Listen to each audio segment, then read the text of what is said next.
وصفتنا اليوم كريم بورليه. شوفوا شكله يا سلام، شوف طريقته للخليط. هنا عندي كوب ونص كريمة خفق للحلويات، وهذا النص الثاني، ونص حليب، يعني كوب ونص كريمة ونص كوب حليب. أخذه مع النار على نار متوسطة، أخلي الحليب يطبخ. هنا عندي البيض، ضفت عليه نص ملعقة فانيلا وربع كوب سكر، أخلطهم كويس مع بعض لأن السكر يتجانس مع البيض.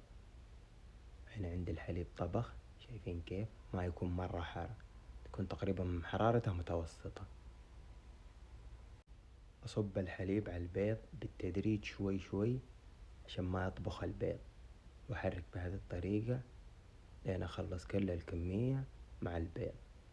هنا عندي الخليط صار جاهز وما صار فيه أي تكتلات، وإذا صار عادي يمديكم تصفوا. نضيف الخليط في أي صينية عندكم أو أي قوالب تخش الفرن. هنا عندي الصينية، ضفت عليها موية حارة وأنزل عليها الكريم،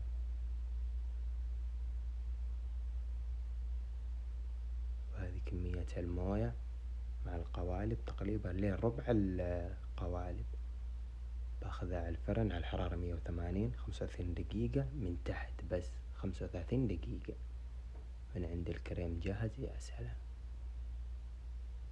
بخليه برا تقريبا ساعة، بعدها باخذه على الثلاجة ساعتين ل3، وكل ما طول يكون أفضل لأن يتماسك الكريم كويس. هنا عندنا الكريم جاهز. وقت التقديم بنزل عليه السكر من فوق وأكرمله بالولاعة وأزين الطبق. يا سلام، وهذا الكريم جاهز وبالعافية.